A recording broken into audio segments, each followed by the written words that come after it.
I'm not quitting. I'll be back later. Just right now I want some zombie takeout.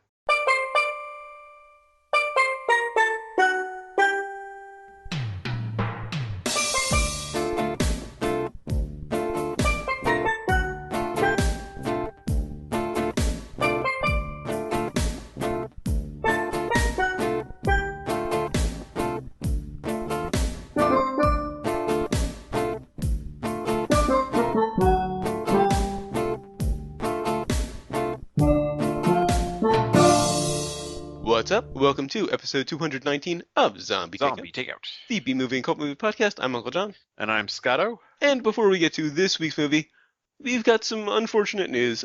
Trailer Clash has decided to call it quits. Roberto said that doing a weekly show on top of having a full-time job and a family was getting to be a bit too much of a chore, so he's ended it. Didn't rule out the possibility of doing an occasional one-off, but it won't be back at all on a regular basis. And he does a couple of seasonal shows as well. TrailerClash.com, they have a post about the whole thing. And I'd also recommend going back and listening to some of their archives. Oh, of course. Especially the April Fool's Day episode. Yes, from 2012, I believe. I think so. Man, was that long ago? Yeah. All right. Also, their last episode was a short one. It was about 15 minutes about the Good, the Bad, and the Ugly trailer, which was very interesting. Shit. Yeah. Oh, I've got to see that. It was in honor of Eli Wallach's passing. I've seen the Good, the Bad, and the Ugly trailer. It's ridiculous. It was a very interesting review. It's like all multicolored and flashy and shit. It's kind of like, it's like a Terry Gilliam cartoon almost for that movie. I'm going to have to see that again. So anyway, they've been a kind of our sister show for a while now, so just wanted to give them a proper send-off. All right, so on to some news. This from comicbook.com. Kevin Smith reveals Clerks 3 now has financing due to Tusk. All right, I was hoping you would bring this up because I didn't get a chance to read it. How the fuck did Tusk failing lead to Clerks 3?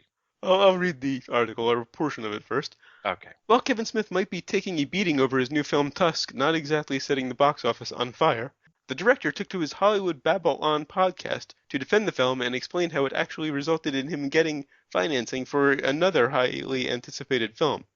In explaining why he's glad that he made Tusk, Smith added, "Everything in my life would suck right now if I hadn't made that movie. I'm back in movies now. I've got 3 lined up, and this is the fucking grand news. Tusk was the absolute bridge to Clerks 3. Because of Tusk, I got my financing for Clerks 3. Smith continued, and honestly, that would not have happened. A year ago, I was trying to fucking desperately get Clerks made for the 20th anniversary, and that desperation, I must have reeked of it. Because I couldn't fucking find money and shit, but it was Tusk. It was people going, holy fuck, what else do you have? And I was like, Clerks 3, done. So everybody was like, he failed. Thank you, I failed into Clerks 3. So never trust anybody when they tell you how your story goes. You know your story. You write your own story. Well, The part I cut out, he made Tusk for $3 million. So right. even though it bombed, it still was in the black. Well, wait a minute. How much did they honestly expect that movie to do? Well, yeah. I get the impression it was more of a passion project. Right. I mean, when we talked about it, it was kind of an abstract concept. It almost sounded like there was like a magical thing working where this guy turns this dude into a walrus. Mm-hmm. It was more of a human centipede sort of deal. Yes, I see the ads. I'm kind of like, I love Kevin Smith. I don't think I can do this, though. This is probably going to be the one Smith movie I don't see. Well, I haven't seen Jersey Girl either. I unfortunately have. For the same reasons I don't want to see this. The horror. The horror. Anyway, so I don't know if I could sit through this. If it's that, like, Yeah. The transition just seems a bit too rough for me. Yeah. I'm posting out on this one.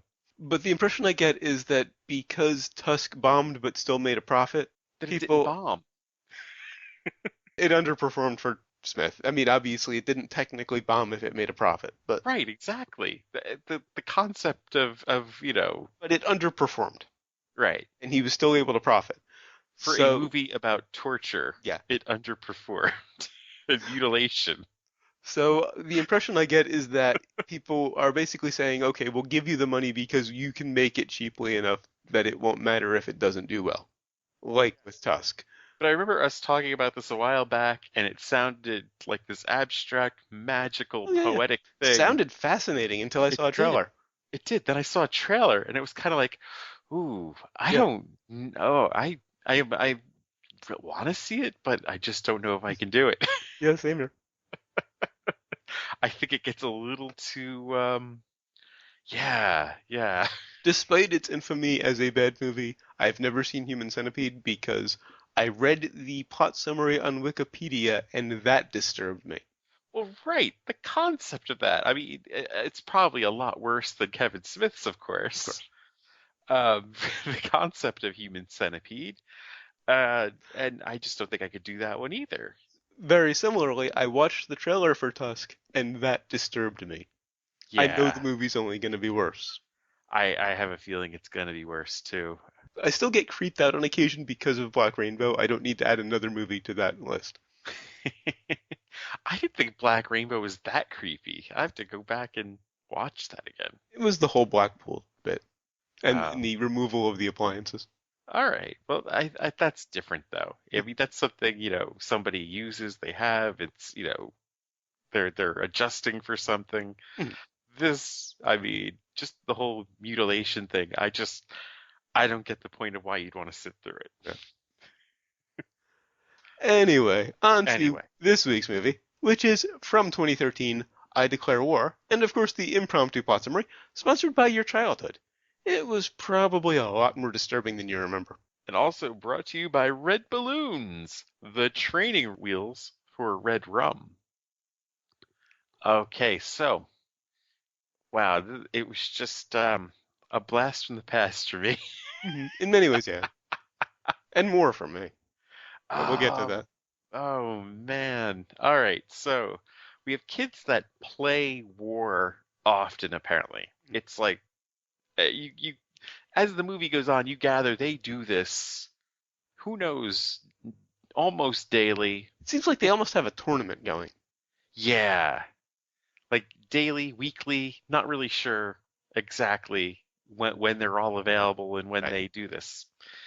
Um, and it begins, a fairly normal competition. Although they've mentioned that one person has won, his being the general has won 6 times in a row, and well, this is a pretty big matchup because he's of course going to try to win every time. Now, the general on the opposing side, they really don't get into his track record much. You kind of get the feeling that if you don't win, they rotate. You get to be, another person becomes a general. I'm Yeah. guessing it's Yeah. kind of one of those deals. It's felt like, but they only explain the rules so much at the very beginning of the credits, and none of that is factored in. But anyway, he's thinking of ways to try to overcome this kid PK who is won 6 in a row and is looking to do 7. Imagine if they do it weekly and it's been like 2 months almost Yeah. of this one kid just dominating in this. Mm.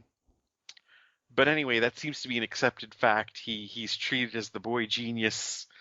Watches Patton and stuff after school for Every day, kicks, I get the impression.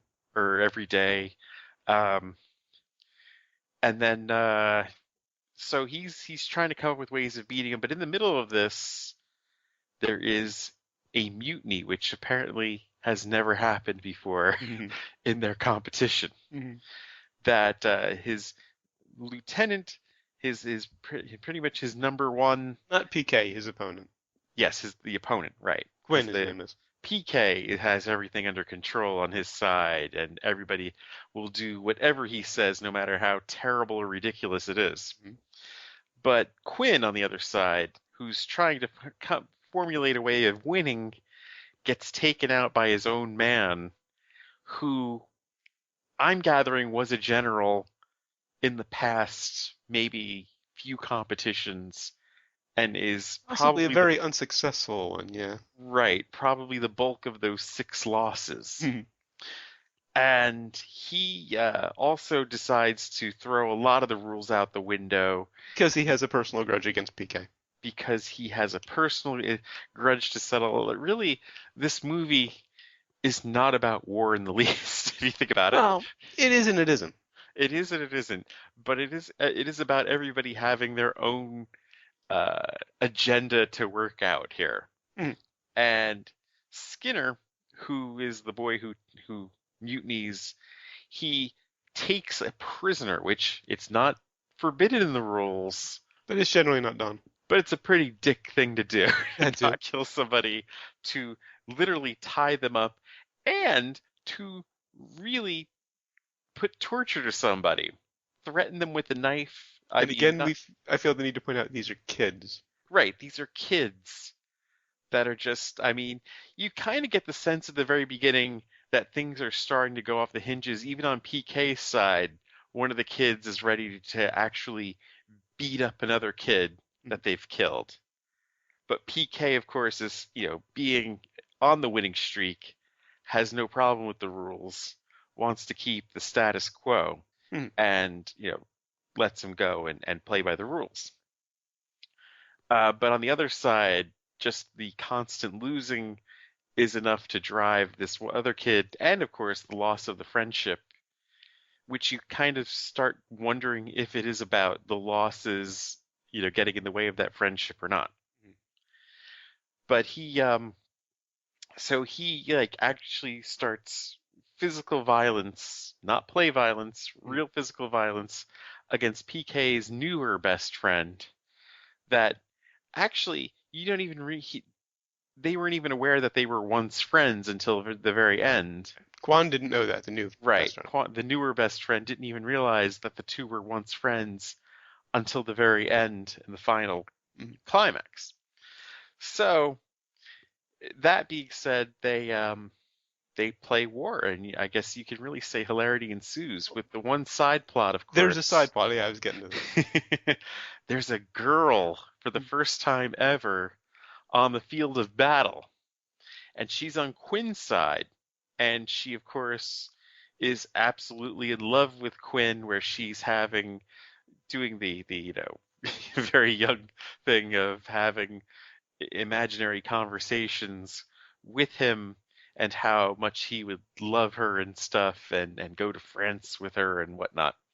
But when Quinn is killed, she stays behind to try to win. And what I'm gathering is she wanted to win both flags to bring to Quinn. To take out PK because he was the opponent and Skinner because he was the one who mutinied. Right. And she basically goes on a killing spree at that point. Well, not only goes on a killing spree, she also pits people against each other. Mhm. She knows one boy on Skinner's side has liked her, so she comes on to his friend To play them against each to other. play them against each other and make them make one easier to take out than the other, and to have them dwindle in numbers. Now, actually the other detail I left out of the plot that was important was that Kwon actually escapes successfully from Skinner, Mhm. makes it back to PK. Very dramatically. Yes, makes it back to PK, and PK sends him back to Skinner. Yeah. And to make it easier to make sure that Skinner will stay in one place and for them to attack. Mm-hmm. Should I address this point now or just say hilarity ensues? Hilarity ensues. We'll get around to all of this. Okay, because it's a point that I really need to address there. Mm-hmm. Now, the first thing that really sticks out, they're all kid actors. Nobody Yes. is over 20. Yet, almost all of them are perfect. The performances are brilliant. They are. Some of There's them one weak link. The kid who plays Kevin, Kwon's brother, he's not as good as the rest, but the rest are amazing. Some of them are a bit weird and awkward, but then again, that's a kids. weird and awkward age. Yeah. More than the acting, the biggest distraction I thought from their age was the script itself. Mm-hmm. Like the dialogue was a little too grown up. It's a war movie. If you look at it, it perfectly mirrors a conventional war movie. A kid wouldn't say seduce. No, I bought that. No. They just learned the word. No. Yeah. No. That is not a word a kid throws around. She's trying to seduce you. Come on, man. I think I knew that word at that age. Well, you knew it, but would you really use it amongst the guys? I believed that Skinner would, because he liked to show off how smart he was. I don't even think it was Skinner. I think it was It was Skinner. The first time, at least, it was Skinner. Oh yeah. Skinner used it, and then one of the other boys One of his used it. lieutenants used it, Frost, I believe. Hmm. And I think he just used it because Skinner used it. Could be. I didn't have a problem with that. It just seemed like a very unnatural thing for a boy to be saying amongst the guys. But Skinner, you have a point. Skinner is a very unnatural boy. Yeah, very, very. Yeah. I also thought it was nice that they established the rules that they're playing with during the opening credits. Well, yeah, there's the ground rules. Yeah, they're written on, the loose leaf paper in the credits. Now, there's one thing you forgot to mention, which is kind of a big deal in the movie. They're shown carrying real weapons for most of the film. Well, it's not a plot point. Well, true. It's more of the setting. Stylistic point, which is interesting. Although there were a couple moments where I didn't know whether they had a real weapon or not. There is a little inconsistency between when they show the wood weapons, the sticks they're actually carrying, and the real weapons. Yeah. If it looks like a real weapon, it's supposed to be a real weapon. There are actual explosions and bullets. And to me, that made it very disturbing because it shows the realities of war juxtaposed with these kids and reminds us that, that's what we were thinking of at that age when we were playing this stuff. Of course. So it's relatable because we've all done it, but Yeah. it's also kind of creepy and disturbing because of those realities. They show characters dying, in fantasy. In the same sense that they show the real weapons as a fantasy, they show the dying as a fantasy. Yeah. But you see kids get shot, get blown up. I think the one weapon I was confused about was the crossbow. It was a real crossbow. The only wait a time minute. She really did shoot. No. It was in her head. It was a crossbow. She was carrying a stick. Okay. They were all in reality carrying sticks. They showed that occasionally. Yeah. When the one kid picked up the little log and said it'll make a great bazooka. staff or a bazooka or whatever, and then Yeah. later he's got a bazooka on his back. Of course. Yeah. That was the log he picked up. Yeah. I mean, I got that. But the crossbow, I didn't catch the stick. So I thought she had a real crossbow for a while there. Well, that's the thing, is they were very inconsistent about when they showed the fake weapons. Right. It depends on when they were imagining. At one point they show, I think it was Frost, or no, it was the Catholic one, the altar boy, in his head turning a weapon into another kind of weapon, and then he turns to this, two sticks that look like a mounted gun, and then closes his eyes and thinks real hard, and it becomes a mounted gun. Yeah. Can't quite understand him because, I mean, you could understand him if it was a real war movie, but yeah. Well, that's the point, is it mirrors a war movie. And it shows how insane these kids are in that they match a war movie. And really, his agenda, of course, is that he just wanted to be loved. Skinner? Which really, yeah, well, no, Altar Boy. Oh yeah, Altar Boy. Yeah, Altar Boy and Skinner pretty much were very much alike in that aspect, only they had different ways of going about it. Yeah. Altar Boy was just kind of passive. He's just like, I'm here, hopefully somebody likes me. Yeah. Doesn't make me eat shit. I also saw a post on the IMDb forums that was interesting, and I don't necessarily agree, but they said that the movie was a commentary on international relations in that PK represented the US, Kwon, because he's half Korean, represents South Korea, and extrapolated out from there. I don't know. It's interesting, and it kind of fits. It actually fits quite well. Then who was Skinner? Good question. I should have read it through. Right, it doesn't make any sense. I just thought it was kind of an interesting take on it. So that's the thing I like about the movie, is there are a lot of possible interpretations. A lot of people think it's just a bunch of kids playing games. I see it as a little more sinister and disturbing. And it really is, I think, just the kids playing the game. The kids playing the game is the backdrop for like this incredible character study of the kids and their goals and their agendas and just, what they want to do in life and how they go about it. But putting in the real weapons, I think, is what makes it a little darker for me. Well, yeah, because it would be a dull as hell movie if they did just for if it was real, just sticks. Possibly, possibly. Yeah, not the way we played it. I also thought maybe it was set back in like the 70s until they showed the cell phone. Because frankly, if these were kids today, why aren't they inside playing video games? Well, right. Yeah, that is like one of the most unrealistic parts of this. There are not many kids that get to just go out in the woods and play. I mean, our generation did it in the early 80s, but I don't know if they really do that anymore. Oh man, I mean, some kids that I'd played with like this, I think they did it like I don't know how often, but they would go like out deep into the woods in like Jackson or something, Pine Barren kind of thing, and just for the day, and then like have a campfire at night and stuff, and they just did that all the time. Mhm.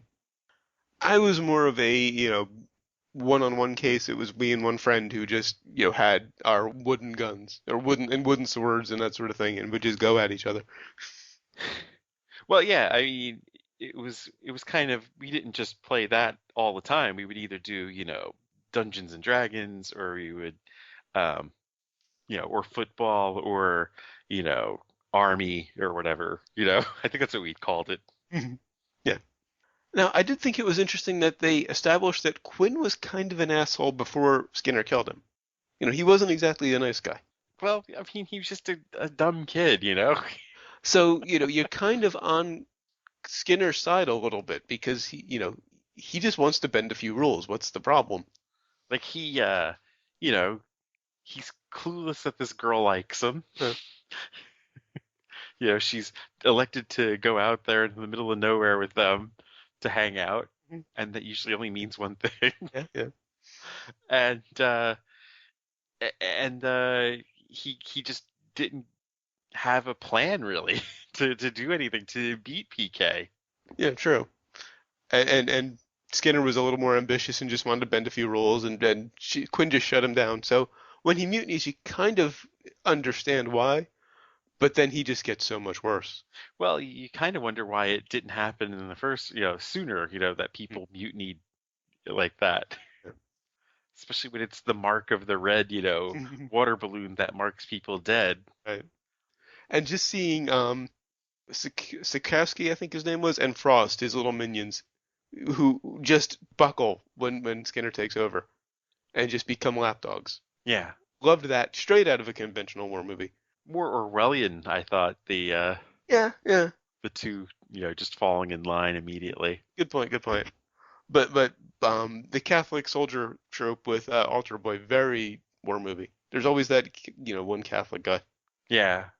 There was the intellectual in Saving Private Ryan. I don't think he was a Catholic. I think he may have actually been an atheist. I don't know. Hmm. But he was an intellectual and he was out there just, covering it and, you know, and he was just all like, what the fuck? Just paralyzed. Mhm. And I liked how Jess's barrage of questions at Skinner when he takes over just completely show that he doesn't have what it takes either. What's that?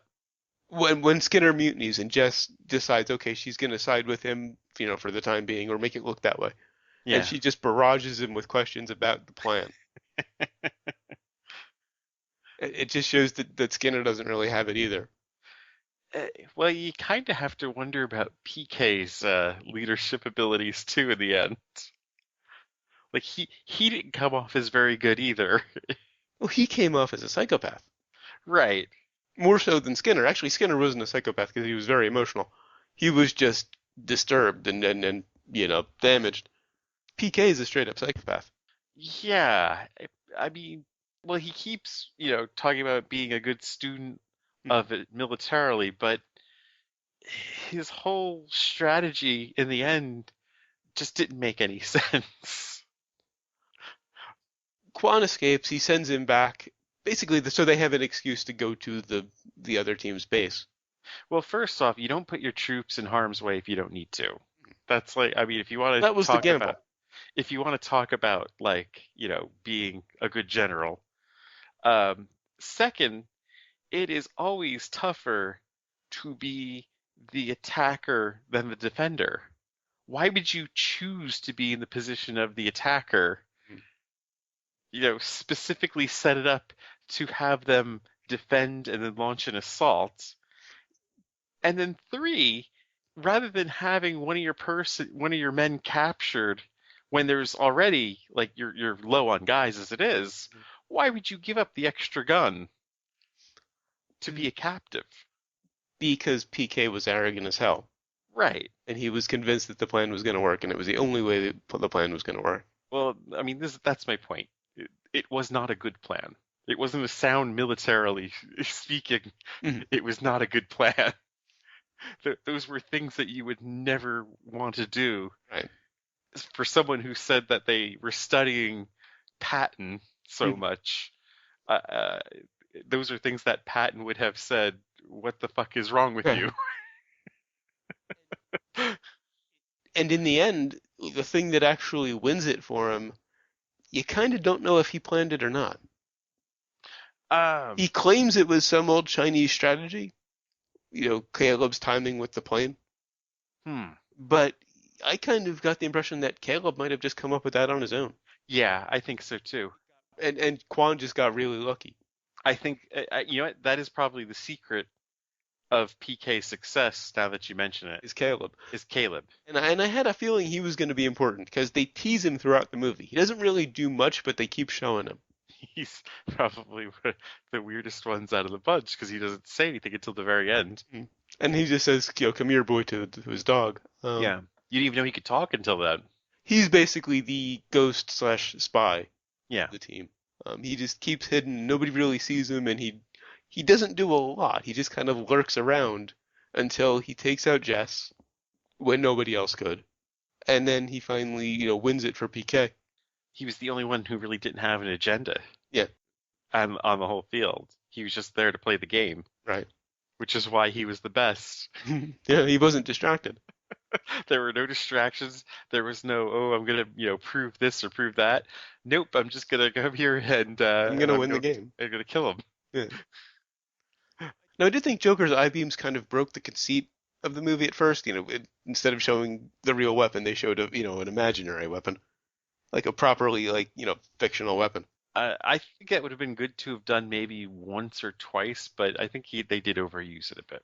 Maybe a little bit, but I also quickly realized that there was always that kid who you'd be playing cops and robbers, and he'd show up with a lightsaber. Yeah. Or claim to have a lightsaber, or something like that. I would have liked it if he had done other things like a lightning bolt. Or, just vary things up a little bit. Yeah. Right. Yeah, lightsaber would have been hilarious. And of course, I love everyone's reaction in real life. Like, wait, what are you doing?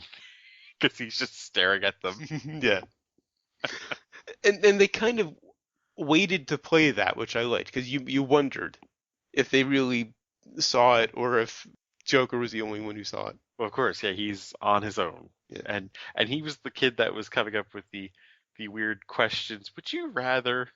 Yeah. To put your dick in a dog's mouth and become famous. I also liked Kwon's overacted death when he's trying to get caught. That was fun. Yeah. That was great.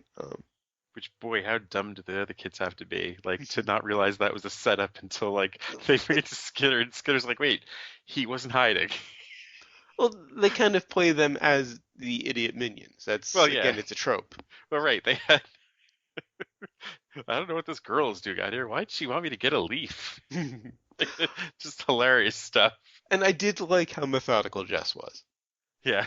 They establish early on that she's a chess player, and that's how she approaches it. She just completely outthinks everybody throughout the movie until Caleb. Well, I was going to say, Altar Boy, she really didn't even have to outthink. He just kind of backed off and didn't really want to be there. Oh, you want that? All right. Oh, here, you can have my gun. And it did raise an interesting question of who was more unstable between PK and Skinner. Who was the crazier one? You do have to go with Skinner. Yeah, he was torturing the kid, but PK was about to cut the face of his best friend He to did. win the battle. And again, that's the question: did he know Caleb was coming with the plane, or did he just get lucky? And okay, and that military genius. You're handed a real weapon. You're the only person there who has a real weapon. Yeah, and Do you put it on your friend or do you put it on on the guy who's supposed to be your enemy? well, it wasn't about defending his friend; it was about winning Right. and getting Skinner to bow down and say, "You won." Where was And the flag? the way to do that was to cut Kwon. Where was the flag? Jess had it at that point. Actually, No. Caleb probably had it because she'd already been taken down. Skinner put the flag Oh, behind Kwon. right. Skinner's flag. So he just cuts Kwon loose, grabs the flag, and takes off. But again, it's Holds Skinner back with the knife. He doesn't know that Altar Boy was an idiot or just didn't give a shit. right. He could have just won it straight up. I mean, to play into Skinner's weird game was like, wow, he's not very smart. See, I don't know if it's a matter of intelligence or just craziness and arrogance.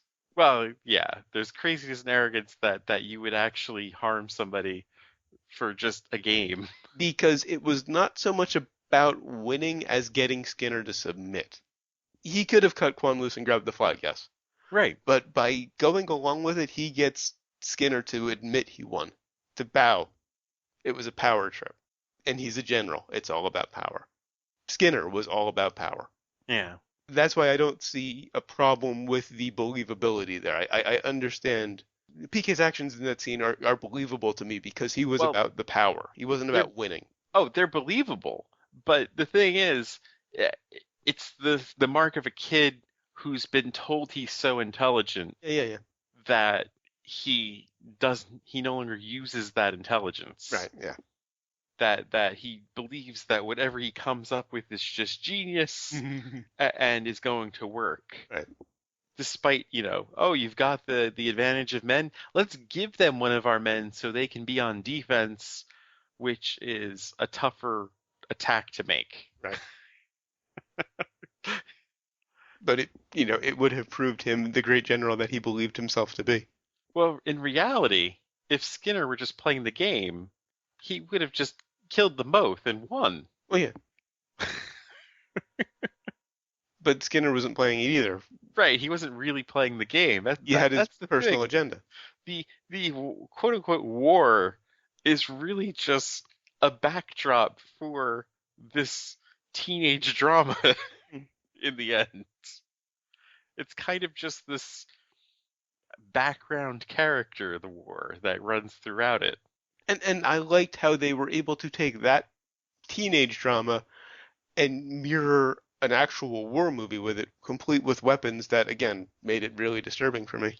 Well, yeah, and the kid in the beginning, I can't remember his name, the one that died, like really, the one that started beating up the one kid first. Yeah, the blonde hair, yeah, the one. Actually, there were two names in the credits. I couldn't remember who they were. That was one of them. Yeah.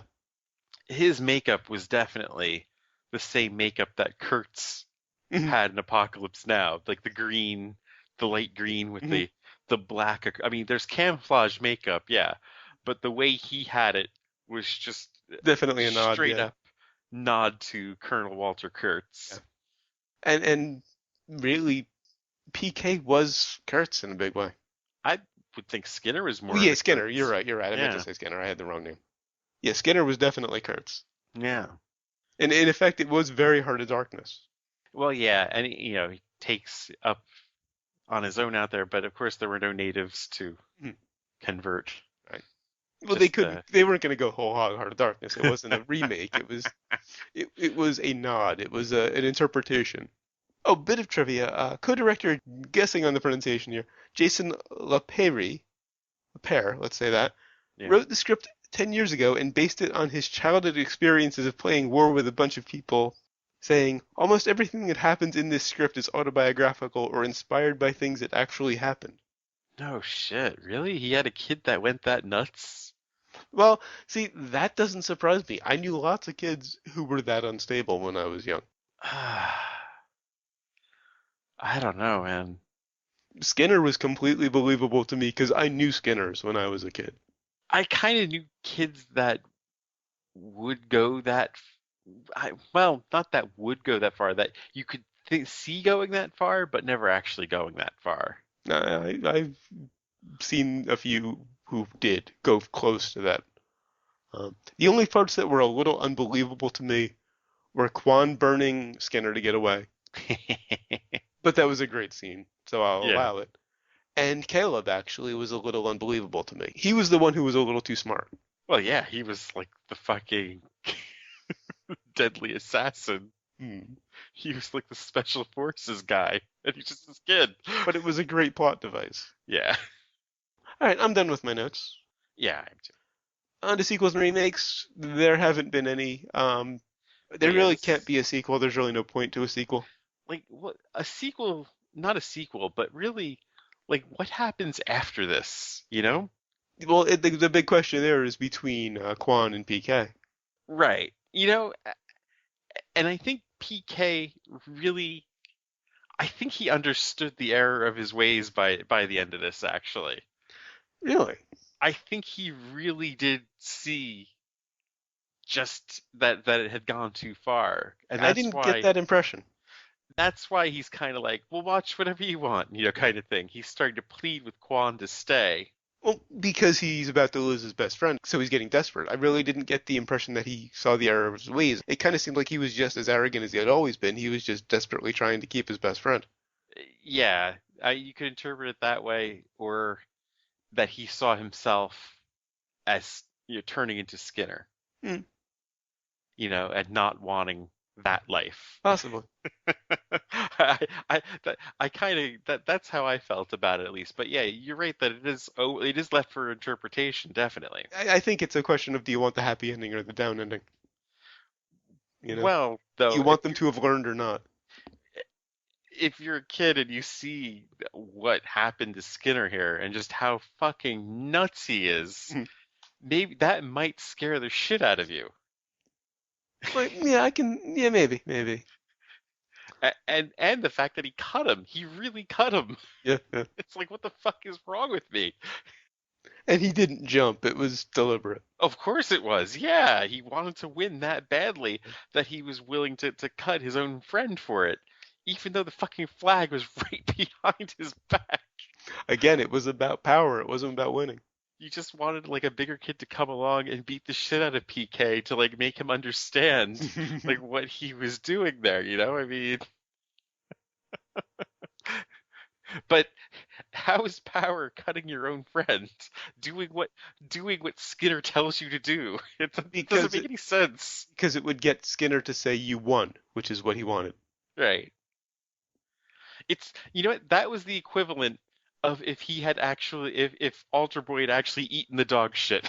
Yeah, yeah, very There much. is there is no power in eating the dog shit. Those are words to live by. But PK saw it that way because again, it would get Oh yeah, Skinner to submit. You know, right. my point is not that he made the right decision, but that he made an understandable decision based on his mindset. Which It fit the means character. he was more gullible Yeah. than Alter Boy, Mhm. who you were worried that he might have actually went and tried it, you know, because he was like kind of looking at it like, wow, I could have a friend Yeah, if yeah. only I did this. Hmm. And of course, the answer was no. You weren't going to have a friend. See, I knew he was okay when Joker later posed the question of, would you basically get a blowjob from a dog or live without computers for the rest of your life? And PK was trying to define the question, and he looks at Alter Boy and he just says, "No No computers," computers. like without a second thought. Right, of course. And then I realized, okay, he's not gonna eat the dog shit. He's okay. Yeah. All right, on to brains. On to brains. I love this movie. The only flaw really is the acting of that one character, Kevin, PK's brother. Everything else about it is brilliant. I'm going 5. It is quite the head trip. Um, I think I would have preferred a bit more of the war than in the I Declare War, but I think it's something you should see still. I give it 4. All right, and what have we learned? That God is gay. And I learned that there's no relationship between social status and dog blowjobs. Oh, kids. I think there's one last question about this past movie though before putting it to rest that we need to obviously rest here. Okay. And you know what? I even have the answer for my own personal thing here. But which character were you in this? Probably Quinn. Because I was definitely, the one in charge, but I wasn't PK, and I definitely wasn't Skinner. Thinking about it, I'd actually say I was Caleb. Mhm. Because the one time I did go out with all the other, army kids into the deep woods, they had given me the assignment to do a suicide run up the middle, and I was just kind of like, fuck that, I'm going to go around the back. But the problem was going around the back meant I was in this massive, impenetrable amount of underbrush that I just completely got stuck in. Ouch. Like, not like stuck where I couldn't move, but I had hacked my way in deeply. I just didn't give up until I was completely lost from the rest of the group for all day, which is why they probably never had me back now that I think about it. But, hey, what can you do? All right, so until next time when we'll be reviewing Boondock Saints 2. It's been a while since we did the first one. It'll be interesting to go back to that series. Oh, yeah. Go to zombietakeout.com, check out the album art, the episode description, of course, the episode itself, which you're already listening to. Links to find us on Facebook, Twitter, Google+, and YouTube. Links to subscribe via RSS and iTunes. Please leave us a rating and a review on iTunes. We'd really appreciate it. You also find the movie list, every movie we've reviewed so far, and every movie we're going to review. Getting toward the end of that, we're going to have to fill some more in soon. The request form, if you've got a movie you'd like to hear us review, please leave it on the request form. And of course, the recommendations list.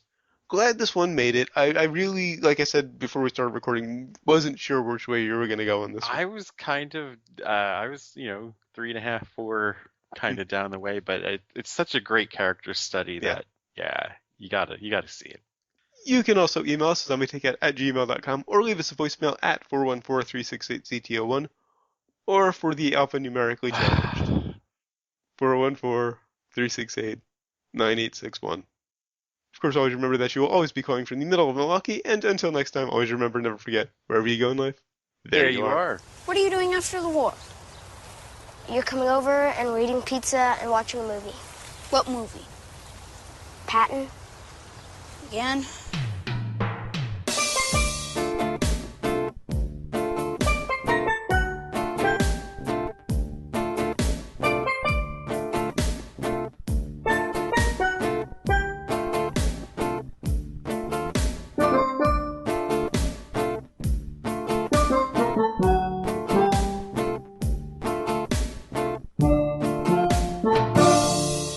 Because I couldn't fucking find money and shit.